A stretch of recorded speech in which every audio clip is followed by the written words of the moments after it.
Good evening, ladies and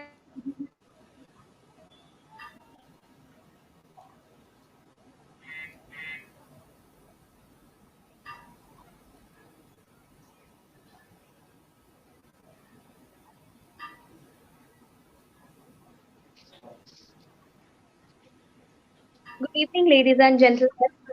I am Shalini Mukherjee, your host for today's evening's first session, and welcoming you to the ninth edition of Eastern India's largest digital summit,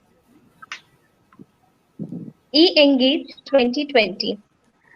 Organized by Public Relations Society of India, Kolkata chapter, on the theme of hashtag Communication Next, Conversations the Digital Way. Public Relations Society of India (PRSI) is a 63-year-old national association of public relations practitioners and communication specialists in India. Over 3,000 practitioners are with us presently. Again, she's not there.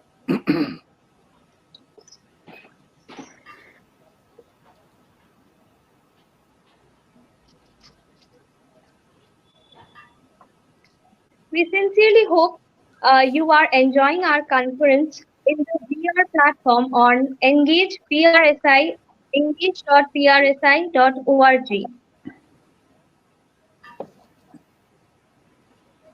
And she's not there.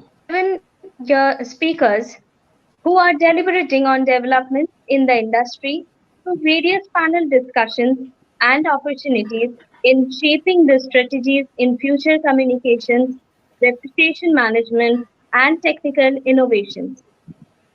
Let's have a recap of yesterday's session and we will move on to today's evening session thereafter.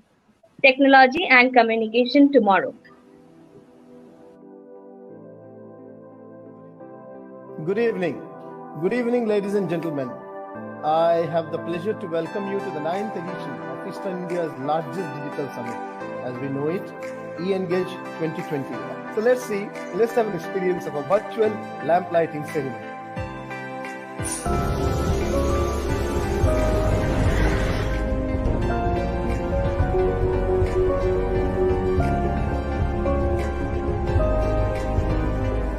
It gives me great pleasure to welcome you most cordially at the official opening of Eastern India's largest digital summit, E-Engage 2020. At the outset, let me welcome our guests, Mr. Madan Bahal, Mr. Ravindra Chamaria, and Mr. K.G. Suresh, once again to our program. Content will always, even as we focus on technology, it is the content which will remain the king, queen, prince, princess. I personally believe that whatever we do, we must see a bigger picture of what is going to impact, the social impact, whether it is going to impact an individual or going to impact socially. And while there is a crisis, there is also opportunity on the flip side of equal proportions. It's just a matter of how each one of us responds. As we move on to introducing the moderator for today's session, Ms. Rita Dhiman. I'm pleased to announce my own dream foursome team of panelists. All my clients had to quickly adapt. So a few case studies where one of my clients runs a childcare centers, many childcare centers. So, after 15-20 days, the kids were getting jittery at home. There's the rigorous metrics that basically not only rank the countries, but rank the kind of crises. The other, to keep people still feel that we are connected, in a virtual world, with a virtual ecosystem, but we are connected. And that's how the entire... Real-time education, if you are thinking in terms of...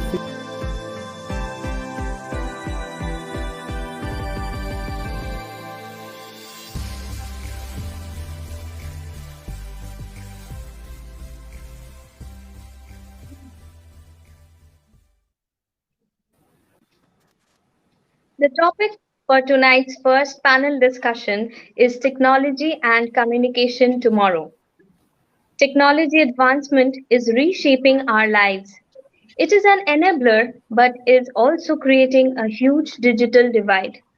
It has changed the way we communicate while creating new privacy threats. New technologies like AR, VR, holographic communication, and others are evolving at a blistering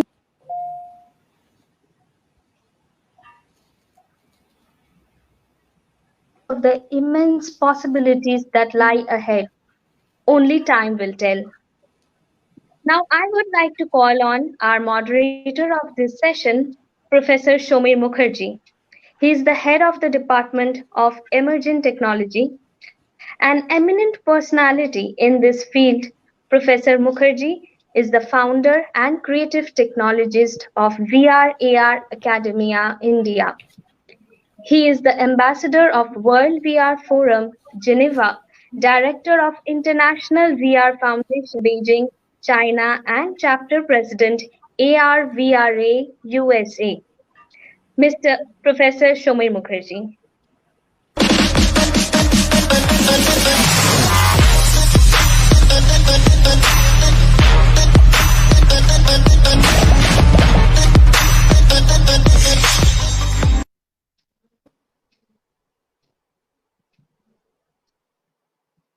You want me to talk now?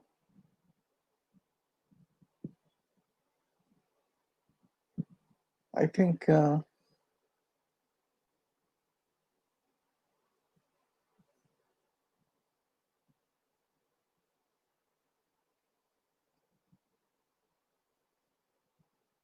is Shalini there?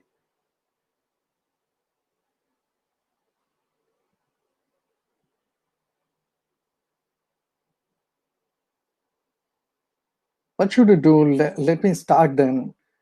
Because of, she is supposed to introduce all our panelists, but unfortunately, I do not have anything at this moment to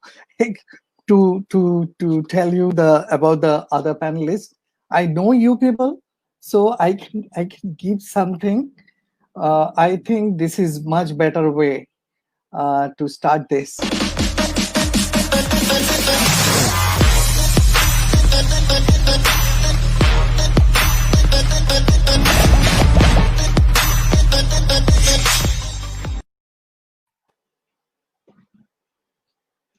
Hello, Mr. Mukherjee. Yep. Hello. So let's take this forward.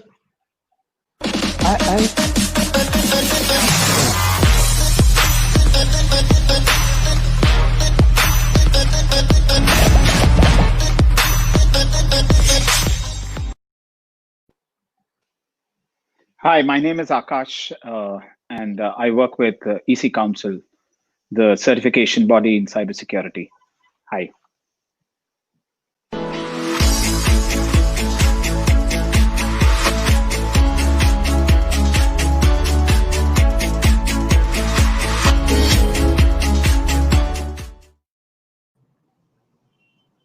Hi, good evening. This is Supreet Nagar.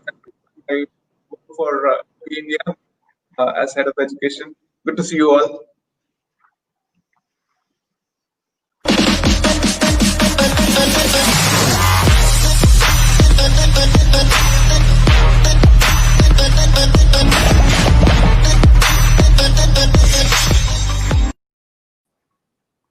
Hi there, this is Pradeep from Sydney in Australia. It is past midnight in Australia as we are 5.5 hours ahead of India. By way of introduction, I am the Executive Director Asia Pacific for VR AR Association, which is the world's largest VR AR focused association in the world with 70 plus chapters and 4,400 entities registered and a community of tens and thousands of people. I am also the Sydney president as well as global co-chair for education. I am also CEO of Global Mindset. I am also a founding member of IEEE, a global group which is working on standards for VR AR. I'm also an adjunct professor at a number of places in Australia, Singapore, and India. I'm also an advisory board in Australia, Singapore, and India. And lastly, I am also helping IIT Delhi and the Alumni Association for global engagement as well as for emerging technologies. Back to you, Samir. Thank you. Thank you very much.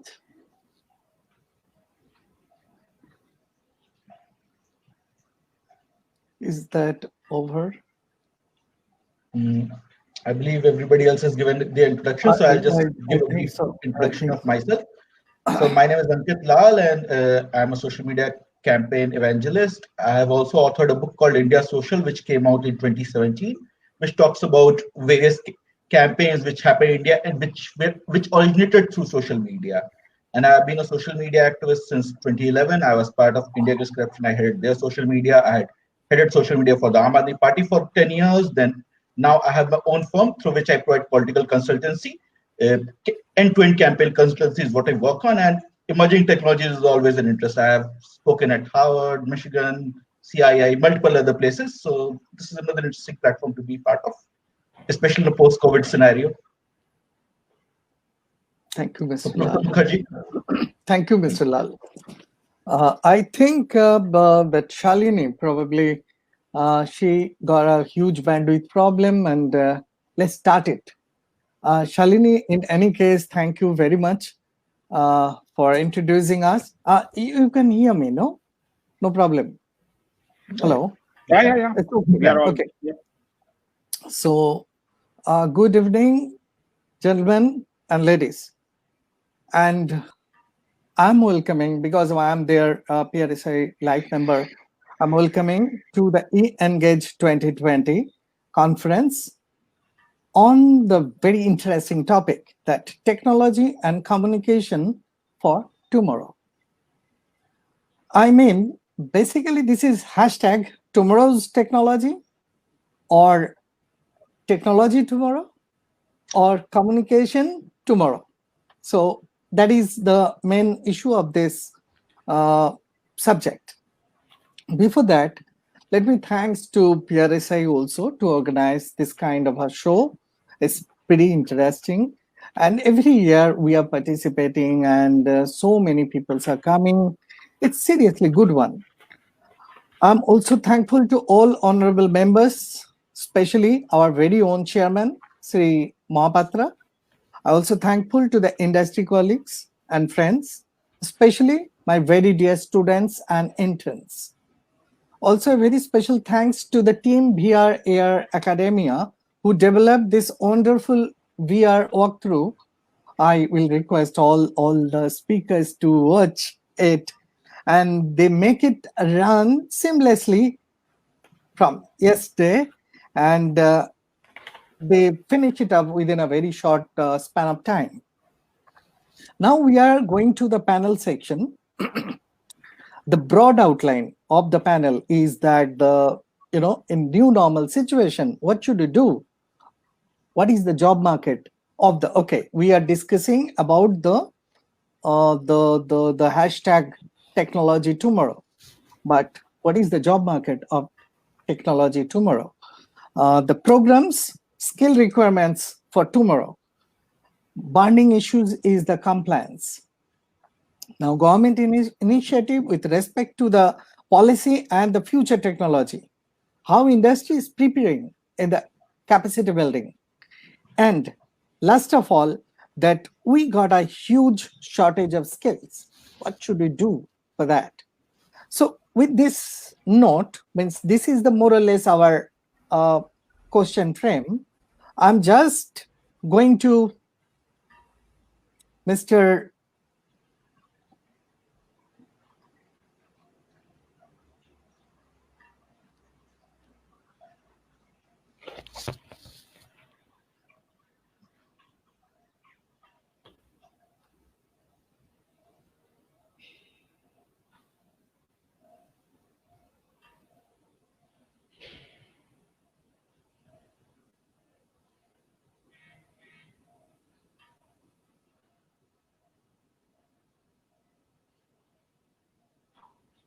He got disconnected, I suppose. So while we wait for him, let's kickstart the discussion with a caveat that When he joins back, we will hand over the mic to him. So if that be the case, Ankit, let's start with you. Let's get your perspective. Okay, Samir is back. Samir is back. Yeah, Samir, we were going to kickstart the discussion, but yeah, back to you correct, now. correct. Back to you. See, there is a time long back, in our childhood, that telephone was considered an impossible part. Even it's applicable for television, it's applicable for computer, okay? And today we are here discussing augmented and virtual reality, and that is reality we are discussing here.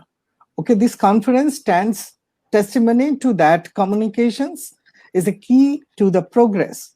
The Indian freedom and Indian freedom movement also was catalyzed with the coming of the different kind of place activities.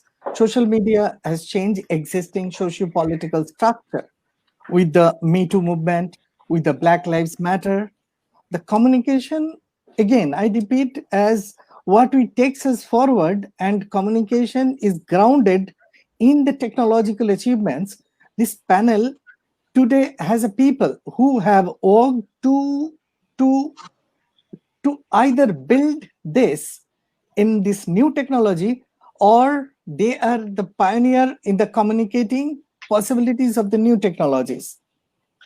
The pandemic already has forced us to reevaluate our ideas and the technology and the communications. And today we will discuss where we go from here, what happens tomorrow, what happens now, and what we are living during this pandemic. We hope to at least discuss some of these issues today. And probably with this, let's put it to Mr. Pradeep Khanna. I want to ask, and let's discuss this the process of our discussions. We will not ask much questions. Okay, we'll ask maybe 4 or 5 questions total. Okay, and out of one answer, I will ask that answers pertinent to the people who are here, who can give a little bit of light. So the first question is to Mr. Khanna. We often look at the internet as the important equalizer in the global society today. AR, VR, MR, XR is often thought of as the next internet. Could you talk us about the applicability and the infrastructural limitation of introducing emerging technology in the different field, maybe also in the developing country, maybe in Asia, maybe in India? You can take a context and can little elaborate of this. Over to Thank you very much, Samir. I get invited to speak on VR, AR all over the world. In 2019, I was invited to speak at 27 international conferences, right from San Francisco, Vancouver, and Nanchang, where we both were speaking, and so on and so forth. When I speak at these conferences, what I find is that 70% of the audience does not even understand the difference between VR and AR. So this is the point in time that we are for technologies which have been around for the last 25 years. We are still not at the tipping point. So why are we sitting over here and discussing VR, AR? The reality is that we have that point in time when we are sitting in a sweet spot of seeing VR, AR heading towards the tipping point in the next 2 to 3 years. Let me, for the broad audience's sake, quickly spend a little bit of time in trying to explain what is VR and AR. Let's say, Samir, you and I were sitting in a room in Kolkata. We would have been real people sitting on real objects, real chairs, maybe having a cup of tea. On the other hand, let's say that we wanted to get an experience of landing on Mars or landing on moons. Can we do that physically?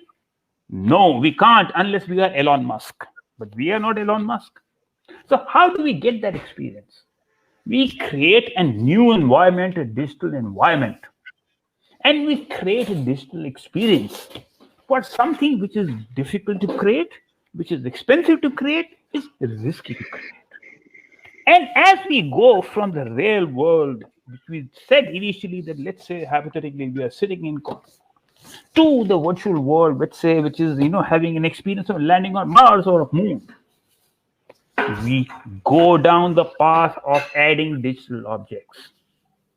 And stage one, when you augment digital objects, augment means add. When you add digital objects, that is called augmented virtuality. Or, to be more precise, augmented reality. The next stage, as you increase the digital content, we end up with augmented virtuality and then into virtual reality. Coming back to augmented reality. Let's say that we were going to shop in IKEA in Hyderabad. We wanted to buy a flower vase or a table. And what we did was, with our mobile phone, we scanned either the QR code or the relevant piece over there, and we have a digital image of that flower vase coming in front of us. Note, we are still in the real world. And in the real world, we've got digital objects, and we can decide whether that flower vase is good for us, bad for us, we want this color, X, Y, Z. Pokemon Go was a classic example of augmented reality. So this essentially is the difference between AR and VR. Now let's come back to the point. We noticed today that there were number of times there were dropouts. Now just imagine when we are uploading a normal video file, what is the file size and how long does it take? Now, if you convert that into a three-dimensional model of VR and AR, you find humongous size of the files. Again, I come back to the point in time when I'm saying that why are we headed towards the tipping point in the next 2 to 3 years? This is because of 5G. 5G stands for fifth generation in telecom. Now, what 5G does is it enables latency, which in technical terms or in layman's terms means that if I'm moving my head from position A to position B, my eyes cannot make out any difference. The latency aspect is taken away. The other thing what it does is it enables large amount of data to move smoothly between a device, which could be a head-mounted device for virtual reality, and the cloud. The third is it enables collaboration, virtual collaboration. Now, that is 5G is a game changer for VR, AR, like it is a game changer for IoT and so many other emerging technologies. 5G will take about 7 years to come to full functionality, and therefore, we see a clear roadmap of 7 years, which is emerging for VR, AR, where we see the tipping point happening in next 2 to 3 years, and thereafter we see high growth. Now, that's one part. But you put it into a global perspective, companies all over the world today are rolling out 5G. In fact, the tussle between China and US is one of the reasons for that is because there's a huge amount of capital expenditure which is going to be spent all over the world on 5G. But it goes to one step higher than that. And what is happening is, because in emerging technologies, the challenge is that if you are before time, just like in AR, VR, if you were, say, 5 years back, then you keep waiting, and you end up with your resources, and you get tired. If you are too late, then you lose the opportunity. So sitting at the correct point in time today, what we are seeing also is countries like China. I know China is not a very sweet word at the moment, both in Australia and India. But I just want to highlight what is happening in different parts of the world. they are creating 9 cities as VR AR cities. And like that, there is a lot of other work happening in different parts of the world. The other thing to remember is that telecom players who are laying down 5G at an infrastructure level are going to become active players in 5G, but also in the last mile, providing content to the last mile. We saw on 15 July this year, Tesseract, which is the VR AR arm of Reliance Jio, launched smart glasses.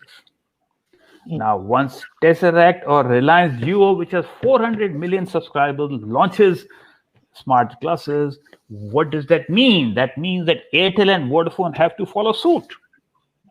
We are looking at models where you are offering content in VR, AR on a SaaS, which is on a service basis. Just like we saw in the case of telecom, possibly a model will emerge where the devices, whether they are low cost or high cost is a different issue, are offered free of cost, and thereby, people can see content. So we are also seeing, telecom companies building infrastructure or capability in VR, AR, or going into mergers and acquisition. So in summary, what we are seeing today is in emerging technologies, it's not what is visible to the eye, but what is happening under the radar. Now, in emerging technologies, what happens is that, taxonomy is emerging. When I talk in terms of extended reality, mixed reality, does it mean the same thing as what you understand? The standards are still emerging. So the thing is that nobody knows who's doing what. Do you know that in India there are 2,500 companies who are into VR AR? In Australia there are 1,500 companies. In Korea there are 1,000 companies. In China there are 3,500 companies. In UK there are 2,500 companies. That's the scale we are talking about. But the reality is that if you talk to somebody, unless they are part of a community like the VR AR Association, it is very difficult for them to validate what the journey is. So we are at that particular point in time where I'm seeing below the radar activity. I am seeing, people. We've got, Tesseract as a member. We've got Whistling Wood, which is among the top, top 10 film studios in the world as a member. We've got Bharat Petroleum as a member. We've got universities as a member. We are seeing the level of activity. This I'm talking only of India. I mean, we are building a huge global community, globally as well as in Asia Pacific. And what we are seeing is that even in places like India, there are people who are coming up with hardware manufacturing at a global scale. We are seeing that just like global delivery, what happened in the case of IT and business process a couple of years back, where India became the services capital, I am seeing today that countries in Philippines and in India, there are governments who are already positioning themselves to be the content capital for the rest of the world. So in 5 years' time, all these things will start becoming clear. Now, of course, the challenges from an India perspective really come about is at the infrastructure layer. But the level of activity which is happening at the moment, I am very confident that there is a very, very good play, and I will talk later on, time permitting, in terms of the public relations and communication, how VR, AR are kind of impacting that. But back to you. You are right. You are right. Thank you. It's a very insightful talk. And out of that, your talk is surrounding by the future technology, which is 5G, which is not at all now in India. Now, with this 5G, I'm just asking Mr. Nagaraju, you are also in a tech company. That's a very old tech company.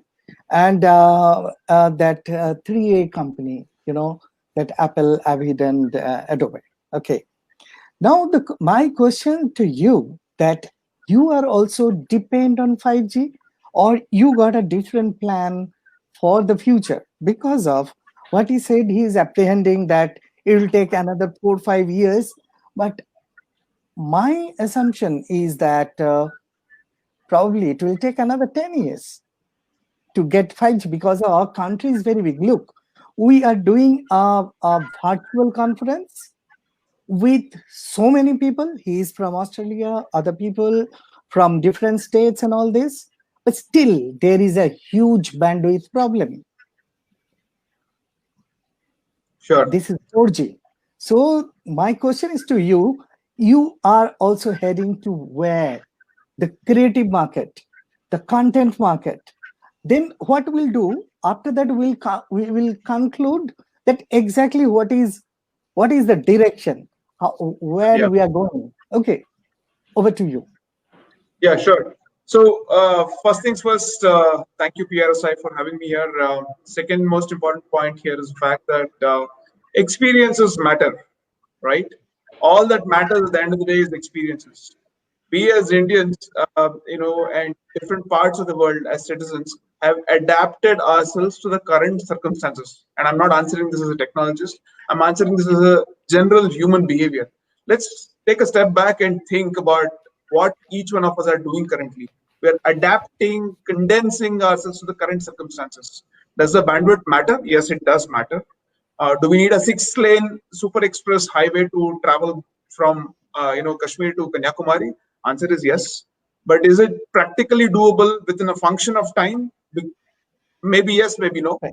But can we move forward in life to ensure that we have the best of the experiences with the limited resources? Answer is yes. Yes, we can do that, and that's what we pioneer at Adobe day in and day out.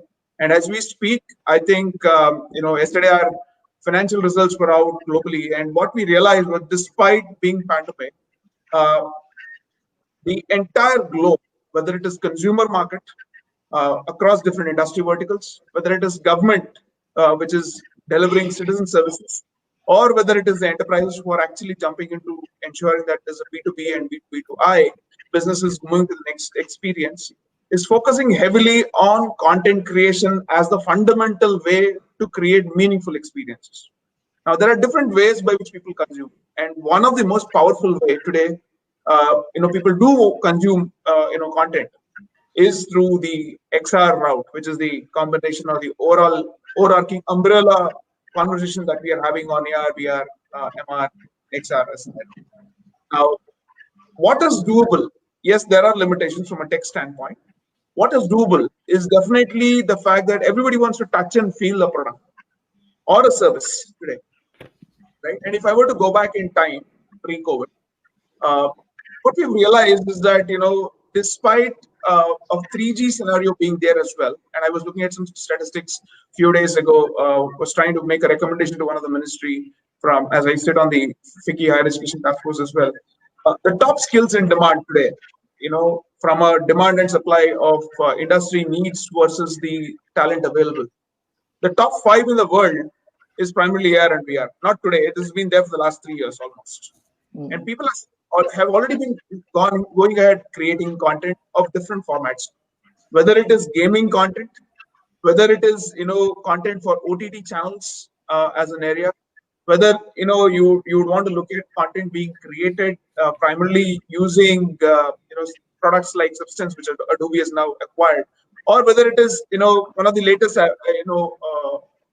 recipients of awards today in the VR space is a new product of Adobe called Aero. It's available now for beta usage. Everything is getting repurposed from a content creation standpoint, including the technology platforms itself, both on the cloud and on the desktop versions, as an area. So we are a service provider, right, from a technology service platform standpoint. Now, from a content creation standpoint as well, people have, the specialists who've been creating these contents have been figuring a way out to work around and make these contents as condensed, as minimally heavy as possible, and then servicing it to the end clients. Take for example Geo, or even for the matter banks, which are PSUs and private banks in India. Or why something else? The biggest thing that I can talk about are the big billion days, which hit our mobile phones and laptops almost every quarter as an area. When you look at each one of these category of products, the smallest of the category of product that is sold from morning 8 to evening 8, every single click has got a format of augmented reality, virtual reality attached to it. The kind of amazing content that is getting created, around various bunch of learning content for students, whether it is on YouTube or many of the traditional books that have been carrying Indian mythology, which I've been seeing off late because of my daughter's interest towards Ramayana and Mahabharata and Krishna. And even the games that have been created by Reliance, as an area, which is, I think, a lot of Indian mythology games as well in place, other than what we get to download from the international market, is amazing. Ultimately, it just boils down to experience. And then I think the creators are figuring a way out to communicate in a very meaningful and a succinct way without bothering too much about whether it is 2G, 3G, 4G, or 5G. Yes, it matters. And I think we got to gear ourselves up for 5G. Definitely, yes. But having said that, brace yourself with what we have, and then look at a consolidation of what we have, and then all that matters at the end of the day for creating and for technology. Do we give importance for experience that hits the lowest bottom, denominator of the society in millions or billions, for that matter? Back to you, Professor Somen. Thank you. From Nagaraju's word, that out of that 100 tech top 5 for last 3 years, he's AR/VR MRXR. I'm just coming to Mr. Akash Agarwal. You are in a kind of a compliance company or a kind of a security company, education company rather. Okay. EC Council is one of the biggest in the world for cyber and all this. Do you think we are ready?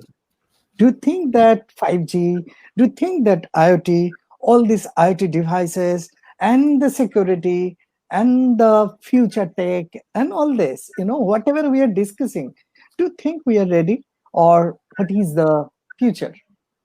And in context of India, not foreign data. I know foreign data is quite impressive. What's about India? We want to learn that. Over to you. Well, thank you very much. So I really get fascinated when I listen to all these big things that 5G is coming, AR, MR, VR, XR, and so on.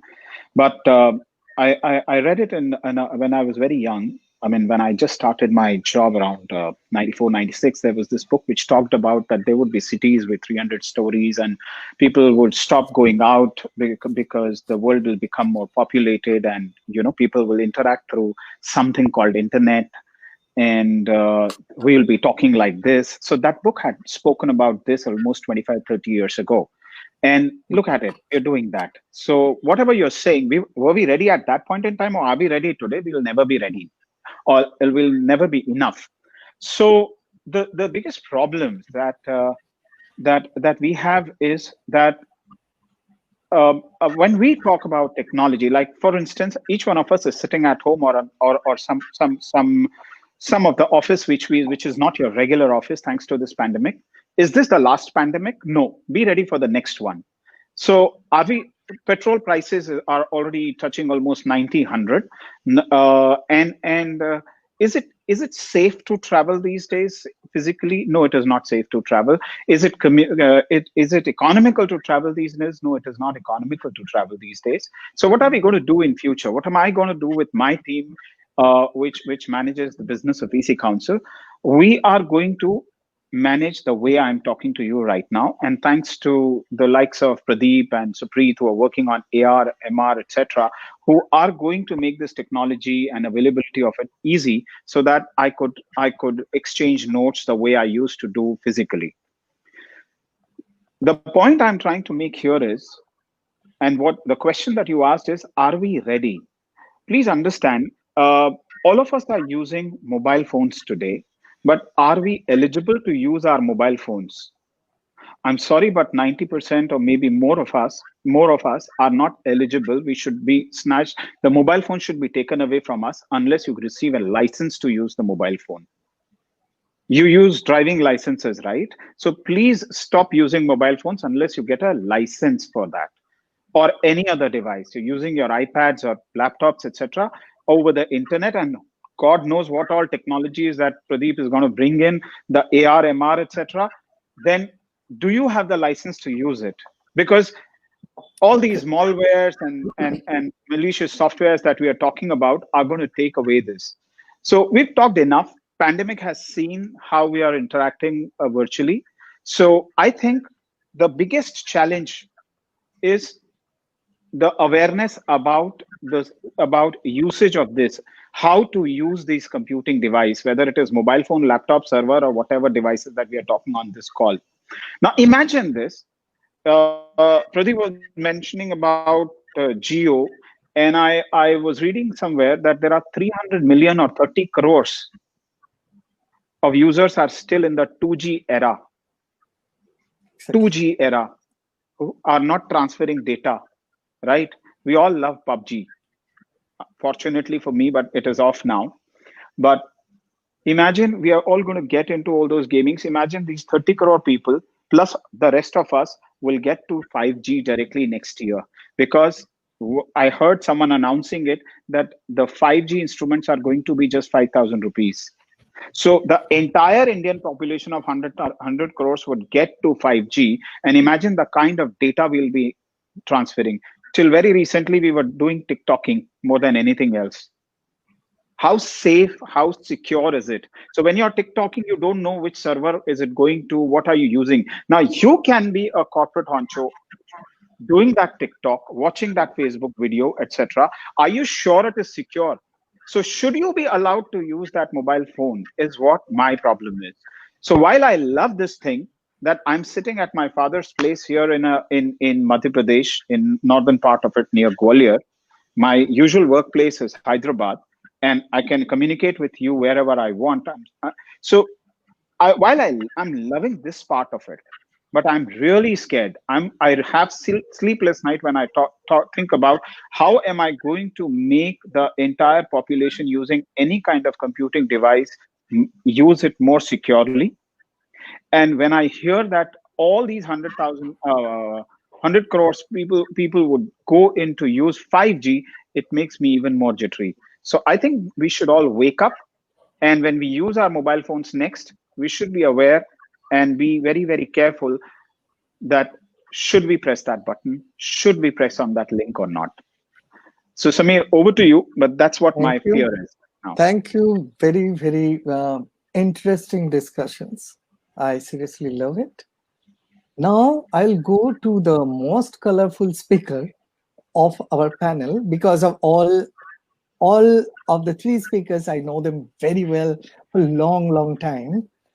I not yet discuss with you much. Okay. Now, one very interesting question he just raised at this moment, that you are working in the democratizations, and he asked a license for a mobile. Start here. Discuss. Give something. So let us start from. So I listened to the three speakers, and it is very enlightening, especially listening to Pradeep sir, because he's at the tech forefront of it. I'm at the other end of the spectrum. I'm at the communication, creation, and ideation kind of role is what I have. Now, the problem that right now we have as a country, and even as a global society, is we don't understand the impact of what we are doing right now. Many of these are sociological questions that we don't really have neither understanding or answers to. Only a decade long or 2 decade long or 3 decade long study would reveal the impact that things had on a society. But during your initiation note, you were talking about the independence struggle. So I'll connect these two. See, eventually AR, VR, XR, everything is what? It is a way to communicate. During the independence struggle, as you were saying, something called a printing press became much more prevalent, which gave rise to multiple smaller publications, which fueled fire into the way our independence struggle was happening. And it took over 2 decades to happen back then. Now the timelines have shrunk very, very heavily. So earlier things that used to happen over days or weeks now happen in hours and minutes. But are we as a society ready for that? I believe Akash pointed to that. But the problem is actually larger than that, that there will be people who will be very, very evolved in that space, and there will be people who will be very, very at a very rudimentary stage in the same space. Now, the problem is, even as a society across the globe, there are people who are still living at 500, less than 500 rupees a day, and people who are earning 500 billion rupees a billion dollars a day. Now, that discrepancy forever will remain. And because of the discrepancy, which we can't say that people should have access to this and not have access to this. We can't create a license, Raj, only and only because we are afraid that people will misuse something. We have to create systems, as Mr. Khanna was also pointing out, that there needs to be forum on which various stakeholders can come and decide what is the way forward. They need to deliberate on the problems and not just shy away from them. See, I'll share an example because we talked a bit about technology. Early this year, thankfully this year is coming to an end, but early this year when we were in a pre-pandemic zone, in January I was in Hyderabad for almost a month trying to work with a VR company because we had an upcoming election. We wanted to send every user in Delhi a curated message from the political perspective. It didn't work out. We tried for a month, tried a number of codes, tried a number of technologies. The video would come out well, the audio wouldn't work out. So these kind of problems will remain and are there even in the technology aspect of it right now. It's dissemination is another aspect altogether, because how do you disseminate those issues, disseminate those videos is another issue altogether. But even at a content creation perspective, when we talk about the scale that I work at, because I work for political campaigns, and for political campaign, anybody who is above 18 is a target audience. So in that, creating content at that scale, even for AR and VR right now, curated content creation is a difficulty. Creation of generic content is something that is happening anyways. But with the new Snapdragon, this chip coming in with 5G over the horizon, I believe it will be coming out sometime in 23-20. By 23-24, at least the metros will be covered in India. The major cities across the globe will be covered. So the first mover advantage, whoever has that first mover advantage will always be an advantage. And that is the very basic reason that there's migration happening, because people in rural areas, they don't have access to facilities. They come to urban areas and try and get access to facilities. See, for example, in my own case, when I started social media in 2011, things were very, very rudimentary. Now, by 2020, things have evolved to a scale that now every day 5 or 6 social media companies, in my knowledge, come into existence, and 2-3 go out of existence. The scale has grown. Similarly, I believe in AR and VR, the scale will grow. However, AR and VR is very, very interesting because it's a culmination of multiple interesting things that are happening over a period. Be it hardware, be it software, be it communication, be it the internet penetration, be it the way people see technology. Post-COVID, people are much more amicable to technology. Earlier, there was a aversion even. So, for example, I just did the political campaign in Bihar. A post-COVID election in Bihar, which was a totally digital election, which it was impossible to think of even earlier this year. But it happened. The entire communication happened using digital. Very, very few rallies happened on ground. So even AR and VR, when it actually comes to fruition, will be a great way to communicate. Of course, it's a mode of communication. What we communicate, the human stories at the core of it, what we want to communicate, be it educational material, be it any other material, will always remain a content creator's prerogative. But the other problem associated with that is, which I believe Supreet or Pradeep sir pointed out, was that, for example, when Jio rolled out its platform for online classes, now that creates an unlevel playing field. The absence of a level playing field in an emerging market is a huge risk. And of course, I believe that the people who are at the core of it would be trying to find out ways, because net neutrality campaign, for example, when it happened in India and the US at the same time, in India, we actually were able to make a dent. We were able to ensure that there was a level playing field.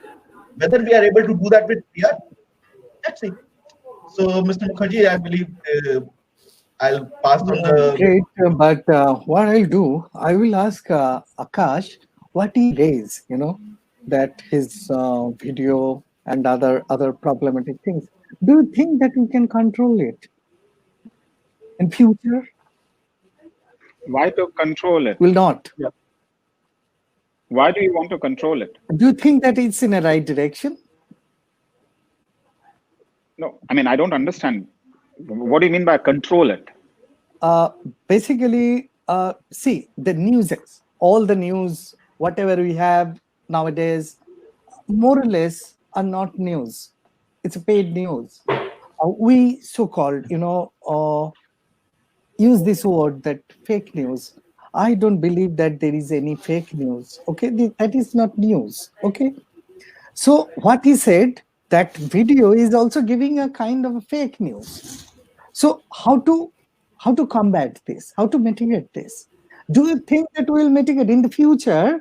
There will be this kind of problem will not be there, or in the future there will be this kind of. Then this license is very, very essential. I'm coming to that conclusions by today's discussions. Seriously, we need a license to have a mobile or not. That is the reason I'm just taking this entire thing, the flow, into on that direction. So maybe I'm a bit misunderstood here. What I meant by license was not that someone is passing on certain kind of news which has some vested interest. So I'm not talking about that kind of license. I'm talking about that when you download a malware and someone is stealing material away from you, so you must know how to use your devices more securely. So that's the license I'm actually talking about. Now, when you say that how to prevent this thing, in my opinion, the thing is that you must completely decontrol it. In fact, the fake news come when someone has a vested interest. So while have certain protocols, but I don't believe in kind of controlling any kind of communication for that matter, unless it is bound by some protocols, like it is of national interest, it is of national security, or an organization is kind of having some confidentiality thing. Those things are okay. But when we talk about these fake news, etc., I think that's always been there. And it's because of some vested interest that people have. So I don't believe personally into controlling any such communication that is in context here. Okay, great. So Samir, it's Pradeep. I just wanted to make a comment. Yeah. And I want to give a recap. A couple of years back, I was global delivery leader for IBM Australia and New Zealand. And I had built up a $3 billion business leveraging India, China, Philippines, Vietnam, Egypt, Romania, Argentina, Brazil.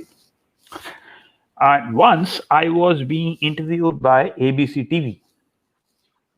In the interview, they asked me, Tikki Fulton was the host, and she asked me that, do you think there'll be a time when India will be outsourcing to Australia? So I said, look, it really doesn't matter whether A is outsourcing to B. End of the day, it comes down to where is the value proposition. How are we enhancing, and what is it, by reducing cost or by experiencing at the customer end, so on and so forth. Now, after the interview, I had, hundreds of emails from different people. And I had one email from somebody who wrote me a very, very long email and said, you must be working for the Indian companies. Look at what is happening to the employment situation in Australia. People are losing their jobs. So I replied back to him in a very simple couple of lines. I said, look, I do not create macro trends. I only help in managing macro trends. So when it comes to emerging technologies, it is not you, we, and me who is going to be, creating this macro trend. Macro trends happen. And really, and that's point number one. Point number two is that let's take, emerging technology like VR, AR. Nobody's really bothered about AR, VR per se. If I were to go to somebody and say, this is the AR, VR solution, He look at me blankly and tell me to get lost. Unless a technology is adding value to a certain business, unless it is enhancing the experience at a customer level, it has no value whatsoever. I am only interested if my life is becoming easier or better. That is the end of the day. And that is, of course, one of the common challenges in regard to emerging technologies, because when you look at the ecosystem, like I mentioned that there are 2,500 companies in India, 60% of them are coming from a technology background. 20% are coming from, creative or a film production background, and balance 20% are coming from some other background. The 60% who are coming from technology background get so lost in technology that they forget that at the end of the day, they are supposed to either solve a business problem or enhance a consumer experience. That's point number 2. Point number 3 is that let me give you some numbers about what kind of take-up is happening in VR AR, so we get some perspective into the whole discussion.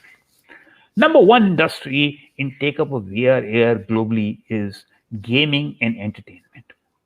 And the take-up, and 70% of all companies at a global level are doing something or the other in gaming and entertainment in VR AR. But guess which is number 2? It is education and training, where training is much ahead of education. And what is the percentage at the global level? 40%. Man, can you imagine that? And does anybody know about it? No. And do you know which country has the highest number of Google expeditions? UK. It's got 2 million students are experiencing Google expeditions. Now, whether it doesn't mean that we have to, when we go into emerging technologies, we kind of jump right straight to the next one. You have to take incremental steps.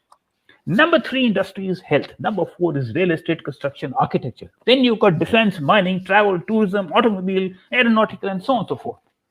So that is the challenge in emerging technologies is that the ecosystem or the environmental scan is not known to anybody else. So these are some of the points, and we will always live in a world of digital divide. I mean, we are seeing what happened. Why did Brexit happen? Why did Donald Trump win? Because there was a certain sector of the population which was yeah. Back to you. Yeah, we do not have much time. Okay, we already reached. Okay? I am so deep into it that I can just go on and on. I know always. I know these things. Yeah. I'm just asking a small question to Mr. Nagaraju. Mr. Nagaraju, he said, Mr. Khanna said, just to make life easy. As far as my knowledge goes, rather than VR, I am from the emerging technology. Rather than VR, your company makes our life easy much more from long, isn't it? Yep. Now, what's your take in this? What's your advice to the students? There's so many students, intern are listening this. So what's your advice to the students and other people? So I think the first things first, is the fact that you need to understand what's happening around you. Forget the technology part of it, right? Listen to your heart. That's the first important part of it. Second most important point is don't just listen to business leaders and read Economic Times alone, but try to analyze various things as to, do you really have what it takes to be there? Because you need to ultimately solve a business problem. Technology for the heck of technology has got absolutely no meaning in today's context. Yeah. Right. And the business that I am in is actually not technology. I need to touch the hearts of students using a super express highway called technology, which is Creative Cloud or a document cloud in Adobe. And we make life simpler first for the educator, right? You need to touch the educator's heart, make their life simpler. The second aspect of it is to identify what is the business problem, right? The business problem is all about, it's not about no jobs, or it's not about, enough employable students who are skilled in nature. The problem is about identifying, there are 40 to 50 such creative jobs, content creation jobs available in the marketplace. What does it what inspires you that can actually leave an impact for some other students to follow you, right?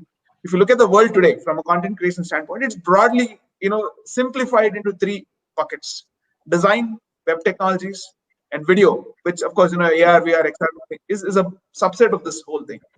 Now, if I'm not able to touch a billion Indians, whether it is 2G, 3G, 4G, or a 5G, in a very effective and a meaningful way, in a very customized manner, none of the things that I'm doing, has got any significance. Whether you are touching the media and entertainment industry, whether it's in the gaming industry, or fine, let me go to the fundamental aspects of our livelihood. Roti, kapda, makan. Of course, now life, at least in the current context of things, what we call as essentials, right? And what are we doing with these technologies? Technologies, for the heck of just doing, creating another platform has got no meaning. Can we bring affordable housing as a dream that can be shared through various means to millions of people who are probably not even, having an access to 1 BHK? I'm just giving an example. From an education technology standpoint, can I communicate without words as a professor, as a teacher, as a mentor to students who can't probably understand verbal aspects of it? Can we bring it engagement? For example, molecular biology. There are hundreds of students who are studying, chemistry in the Indian landscape across multiple universities as a subject. Many of them drop out because they probably are not inspired. Can we inspire the next generation, scientists? Can we go ahead and create, like how Ms. Pradeep was mentioning about, can we create a next generation IEEE standards for 5G? People don't even understand what is IEEE standards in engineering technologies and engineering academic community today. Unfortunate, we are the largest creators of engineers in the world, right? So how do we use these technologies to meaningful, impactful, customizable engagements, or even for that matter, healthcare, affordable healthcare as an area? So these are various aspects that I always believe that if you're creating a technology or a platform or an experience, whether it is any format of technology, it should impact millions of people at affordable cost, and you should always create solutions which are adhering to the standards of the lowest common denominator in the society, and then figure out whether it's an AR or a VR or an XR, or is it some other technology that's making sense to this particular problem. And technology should always be treated as a means, which is a super express highway between point A to point B, from a problem to a solution. Back to you, Sumit. Thank you. Thank you. Good one. My last question, so we do not have any time, to Mr. Lal, Ankit Lal. It is not related to AR, VR, MR, XR or technology for me. It is just inquisitiveness, in the mainstream politics. If you see in my childhood or in your childhood also, there is a two very dominant subdivision, that apolitical people and the political people. Some people are in the politics and some people are only active during the election. Everybody is not there. Now you will see probably the 100% people are political, either A or B or C or D. Why? Is this for social media? Is this for some other things? What is Well, the it's a very interesting question, sir, and I'll take this forward. So it is not as if all the people are active in politics at all the time. So what you said for earlier generation stands true even for the current generation. The issue is different. The issue is that because of the mediums of communication that we have at our disposal right now, and because they are so widespread, so anybody sitting anywhere across the globe who wants to have a political opinion can have a political opinion about anything happening across anywhere in the globe. So the number of people has remained the same, but they now have a global presence. At least in India case.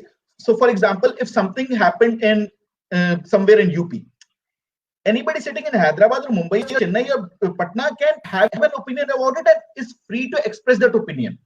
Social media has given that leverage, and that leverage will be only increasing when AR/VR comes. as of so, for example, there's this app called Public. I'm not sure if any of you have used it. There's an app called Public, and when I went for the political campaign in Bihar, people there use it like they use it at least 5 times a day. It's a very simple video making app, but the way they use it for political communication, the audience size is huge, but the number of people who create video is still very, very small. So the number of creators, the number of people who will initiate conversations will always be very small, but the number of people who consume that content, the number of people who are actually the receiving end of it, are very, very large.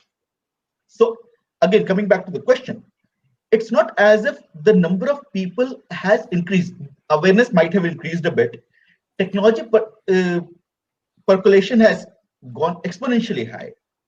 The way that the kind of technologies that we have is much, much higher. For example, if I was in the 1930s, the only way I could reach Mahatma Gandhi would have been to write a letter. And if he deemed fit, he would have put made it a part of a line of it might have become a part of his book, and that would have made sense that okay, this guy wrote something at this point in time to Mr. Gandhi. Right now, if I write something to the Prime Minister, I can within 2 minutes click a picture of it and post it online, and it is there forever. Anybody across the globe can express an opinion about it at any point. So this is democratization of information as we knew it. It's not as if we have become a hyper political society. We have become a politically charged society for sure. There's a huge portion which still likes to be apolitical. I was one of those people at one point. So, and I believe the problem is we have stopped taking into consideration another's perspective. We as a society have stopped thinking that there can be some perspective which might be different from my perspective. And let's see, these are difficult challenges, and I believe that in the coming years they will be sorted. Now, even the technology platforms, they have become much more aware of these. I'm not sure if you people know, but yesterday itself, some of the US states who had moved court against Facebook, now now it is being said that Facebook might be broken into smaller companies. For example, I'll give you a real life example. If I talk to somebody on WhatsApp, even on a WhatsApp call, within 10 minutes, I'll see a friend suggestion for them on Facebook. Now, that is data exchange happening without me giving direct consent for it. Indirect consent has been taken for sure, but no direct consent has been taken from me. And I believe Akash has some similar concerns that we don't know what our data is being used for. But if these companies are broken into smaller, and it is not for the first time that is happening. Competition Commission earlier also broke oil companies. Now we are in the era when technology companies are about to be broken up. And let's see how it impacts our society at large. But technology is here to stay. Let's be very clear about it. Technology is here to stay, and technology is only going to go further from it. It is going to become an even bigger part of our lives. In some areas, in some geographies, it will reach later. In some geographies, it will reach earlier. To certain populations, it will reach later. To certain people, it will reach earlier. But it is without question that this is now a part of our lives. And the earlier we accept the reality, and as a society try and understand the pros and cons of it, and try and move towards a amicable, maybe a amicable solution to the basic problem that we had. For example, WhatsApp did something around rumors, especially in India and Brazil. It did take some steps. So as platforms, society, even the users have to become much more aware of the challenges that we have. It will happen gradually. It can't happen overnight. Oh, it won't happen overnight for sure. Thank you so very much. We do not have absolutely no time at all. And the conclusion is from your talk is that politics will be influenced by the technology in the near future fully. Every facet of life. So to conclude it, thank you so very much, all the learned panelists. And once again, I'm giving the thanks to Mr. Mohapatra, the chairman of the society, and all the tech people who are working behind these things. We have a VR platform where you can go through and all this. Please try once and give us, because of the one startups is doing these things. So we need your feedback also in this. And thank you so very much. I personally think this is one of the very, very insightful discussions, and probably some people will conclude something. We are just we already have seen something is scrolling underneath. So let's hope for the best, and good night all the people. And probably so one last comment for Ankit. Ankit, Okay. you talked about using VR, AR in elections. AR has already been used in India for elections. Yes, it has been. So more about that Maybe when we we can have a talk chat more about later. it in another conversation, sir. Yeah. Yeah. So we do not have absolutely no time, because of they say that by 1 hour is our time. So 1 hour 13 minutes is too much. Okay, sir. Okay. Thank you so very much. I do Thank not know you very whether much, you everyone. once again or not. Thank you so very much. Very good night, and Happy New Year. Probably the first time. Okay. All right. Thank you very much. Thank you. Bye-bye. Right, thank you. Bye-bye. Everyone. Bye. Bye-bye. Thank you.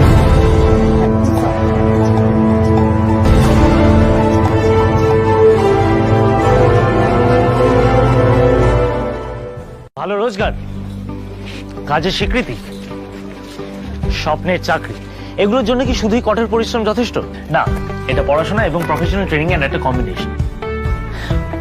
তাই যে এমন একটি college বা university যেটা এই দুটোরই guarantee দেয়, যেমন অ্যাডামাস ইউনিভার্সিটি। এখানে ছাত্ররা শুধু পরীক্ষায় দারুণ নম্বরই নয়, সঙ্গে পায় দুর্দান্ত প্লেসমেন্ট এবং কর্মজীবনের প্রয়োজনীয় দক্ষতা। তাই আজই নিজেকে রেজিস্টার করো অ্যাডামাস ইউনিভার্সিটির অ্যাডমিশন টেস্টে।